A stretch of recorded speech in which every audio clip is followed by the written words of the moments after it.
प्यारे बच्चों, युवा अवस्था जीवन का वसंत काल है। वसंत काल जो वसंत ऋतु है, आनंद मधुर मधुर बसंती हवा। देखिए, ये जीवन सुख दुख के लिए नहीं मिला है। ये जीवन अपना आनंद के लिए मिला है। युवा अवस्था जीवन का बसंत काल है।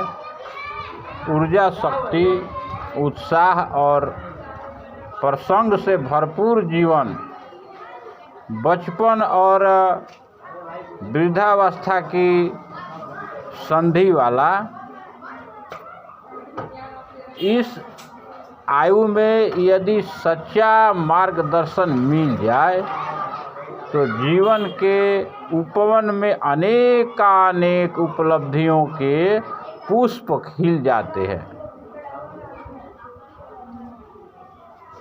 युवा अवस्था जीवन के निर्माण की आयु है। इस अवस्था की नाजुकता को समझते हुए बच्चों का ऋषियों का मार्गदर्शन प्रदान करने के उद्देश्य से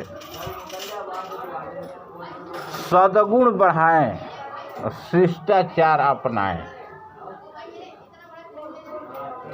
सद्गुण, अच्छा गुण बढ़ाइए, शिष्टाचार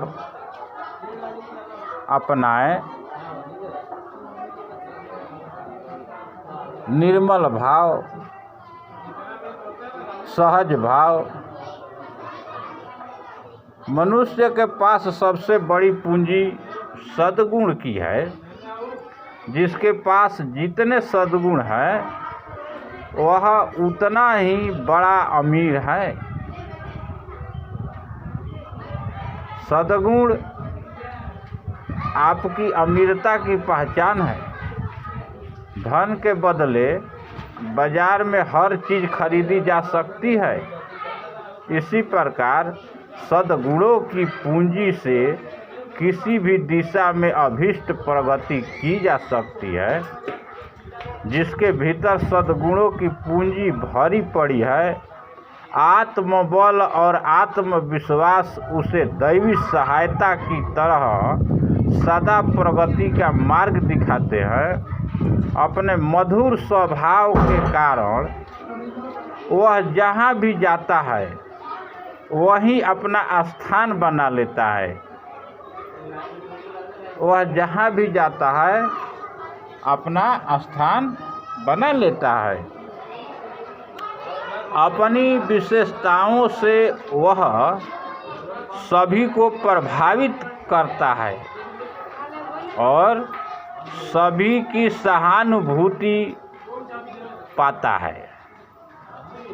दूसरों को प्रभावित करने और अपनी सफलता का प्रधान कारण तो अपने सद्गुण ही होते हैं ना। जिसके पास यह विशेषता होगी उसके लिए पराये अपने बन जाएंगे और शत्रुओं को मित्र बनाने में देर न लगेगी। जीवन का अस्तार,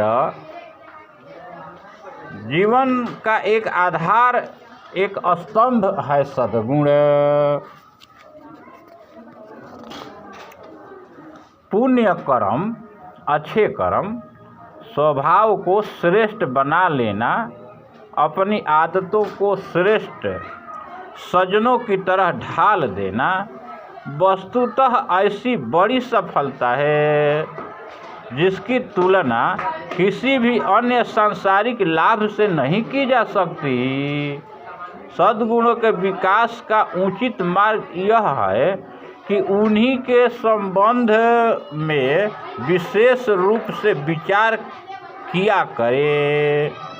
वैसा ही पढ़े, वैसा ही सुने, वैसा ही कहे, वैसा ही सोचें, जो सद्गुणों की बढ़ाने की, सत्व वृत्तियों की ऊंचा उठाने में सहायक हो।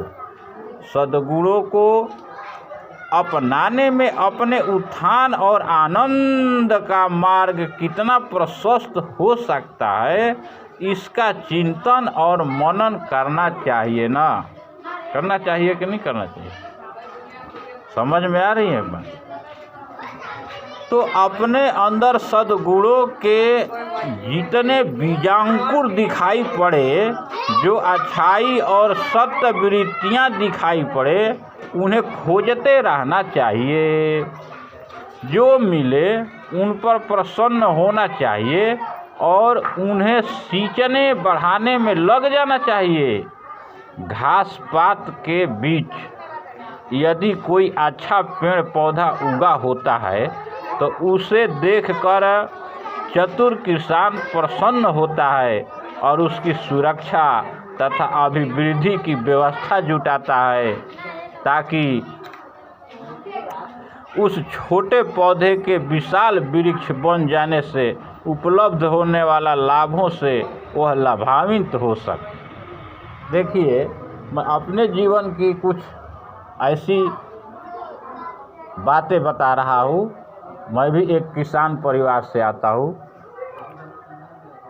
तो ऐसे मेरे को कुछ अपने बाड़ी में, खेतों में, अपने दरवाजे के आगे ऐसा अपना ही ज़मीन में कुछ ऐसा वृक्ष मिला जिसे मैंने उसका रक्षा कर दिया, और आज वो बहुत बड़े बड़े विशाल विशाल पेड़ बन गए हैं,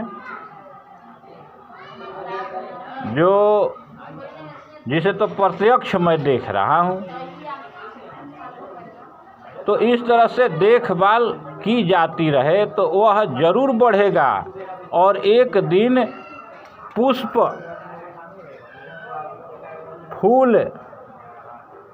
मतलब फूल होता है, पल्लवों के इस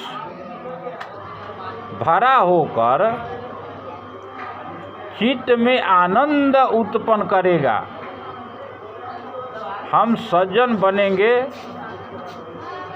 श्रेष्ठताएं बढ़ाएंगे, सद्गुणों का विकास करेंगे, यही अपनी आकांक्षाएं रहनी चाहिए।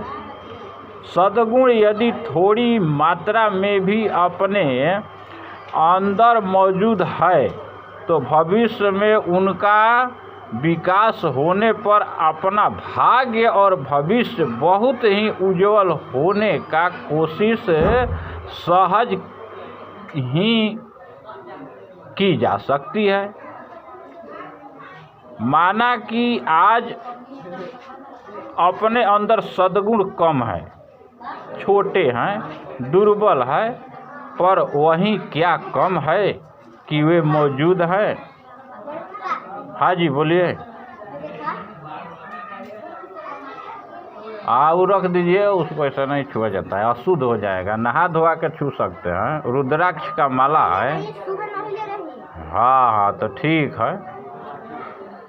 तो सद्गुण यदि थोड़ी मात्रा में भी अपने अंदर मौजूद है तो भविष्य में उसका विकास होने पर अपना भाग्य और भविष्य बहुत ही उज्जवल होने की चांस रहता है। हम उन्हें बढ़ाएं, उन्हें बात सोचते हैं कि संसार में कोई विभूति ऐसी नहीं है जो आकांक्षा और प्रबल पुरुषार्थ के आधार पर प्राप्त न की जा सकती हो। सद्गुण की बहुमूल्य संपत्ति मानव जीवन का सबसे एक मूल आधार है। सद्गुण, जिसे सद्गुरु, बिना गुरु के तो भाई ज्ञान होता नहीं है।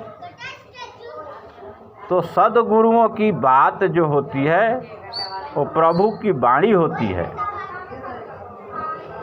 और वो बड़ी विभूति मानी जाती है। उसे प्राप्त करना कठिन तो है, पर कठिनाई उन्हीं के लिए है जो उधर ध्यान नहीं देते, जिन्होंने अपना मन और मस्तिष्क को श्रेष्ठता का महत्व समझाने और उसे प्राप्त करने के लिए अभिमुख कर रखा है। उन्हें उनका लक्ष्य प्राप्त होगा ही होगा। वे श्रेष्ठ सजग बनकर अपने ही परम भाग्यशाली अनुभव करेंगे और उनको एक दिन ऐसा लगेगा कि हाँ, मैंने सहज में किया था। करने से पहले तो थोड़ा आपको कठिन लगेगा, लेकिन जब आप उसमें लग जाएंगे तो आपको आसान सा दिखेगा। जैसे हम कोई मंजिल तय करते हैं, यानी रास्ता तय करते हैं, कहीं हमें जाना होता है तो हम गाड़ी का इस्तेमाल करते हैं। अंधेरा है तो गाड़ी की रोशनी तो बहुत आगे तक नहीं दिखाई देती, या जहां हमें जाना है वहां तक तो नहीं ना दिखाई दे रहा है, लेकिन हम चलते जाते हैं और आगे का दिखता जाता है और हमारी रोशनी जहां तक पहुंचते हैं वहां तक ही ध्येय बनाते हैं और आगे बढ़ते जाते हैं। उस रोशनी में देखते देखते हम मंजिल तक पहुंच जाते हैं। इस तरह से एकदम से आसान है, अनुभव करेंगे तो पा सकते हैं। अब देखिए, एक राजा को एक दिन स्वप्न में एक साधु ने बताया कि कल रात को एक विषैले सांप के काटने से तेरी मृत्यु हो जाएगी। वह सर्प तुम्हारा पूर्व जन्म का शत्रु है और अमुक पेड़ की जड़ में रहता है। तो प्रातः काल राजा सोकर उठा, विचार करने लगा कि आत्मरक्षा के लिए क्या उपाय करना चाहिए। तो राजा को विश्वास था कि उसका स्वप्न सच्चा है, तो उसने सांप के साथ मधुर व्यवहार का निश्चय किया। तो संध्या होते ही पेड़ की जड़ से लेकर अपनी सैया तक फूलों का बिछौना बिछवा दिया, सुगंधित ज्वालों का छिड़काव करवा दिया, मीठे दूध के कटोरे जगह जगह रखवा दिए और सेवकों से कह दिया कि सर्प आए तो उसे कोई किसी प्रकार का कष्ट ना दें। रात्रि के समय सर्प जैसे जैसे राजा के महल के तरफ बढ़ता गया, उसका क्रोध कम होता गया।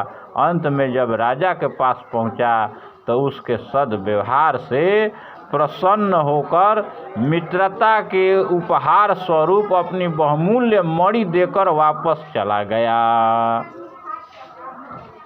तो मल भल मन साहत और सद्व्यवहार ऐसे प्रबल अस्त्र हैं जिससे बुरे से बुरे स्वभाव के दुष्ट मनुष्यों को भी परास्त होना पड़ता है। गुणों का विकास करने में प्रयत्नशील हो तो संदेह नहीं कि आप सम्मान प्राप्त करेंगे। लोग गुणों की पूजा करते हैं, व्यक्ति की नहीं। सच्चाई को सिर झुकाते हैं, बनावटीपन को कोई नहीं। टीसू का फूल देखने में बड़ा आकर्षक होता है, किंतु लोग गुलाब को, सुबास को ही अधिक पसंद करते हैं। आप में सद्गुणों का विकास होगा तो आप अवश्य ही प्रशंसा के पात्र होंगे। गुणों की मात्रा जितनी मनुष्य में विकसित होती है, उसी अनुपात में लोग उधर आकर्षित होते हैं। राधे राधे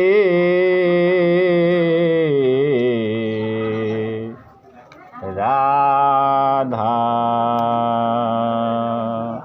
राधा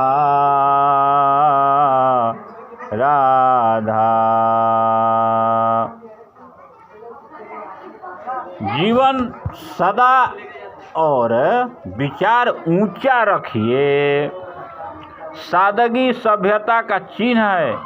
संसार के सभी भले आदमियों से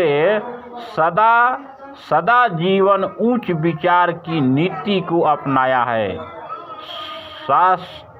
सात्विक प्रकृति के लोग नहीं यही पसंद करते हैं कि वे साधारण सभ्य नागरिक की भांति सीधा सादा जीवन व्यतीत करे। इस सफलता में ही उनकी श्रेष्ठता छिपी रहती है।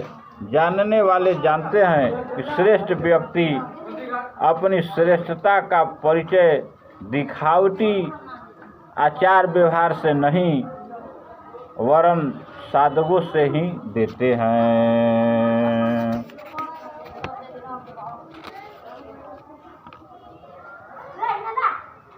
सहिष्णुता अपनाइए।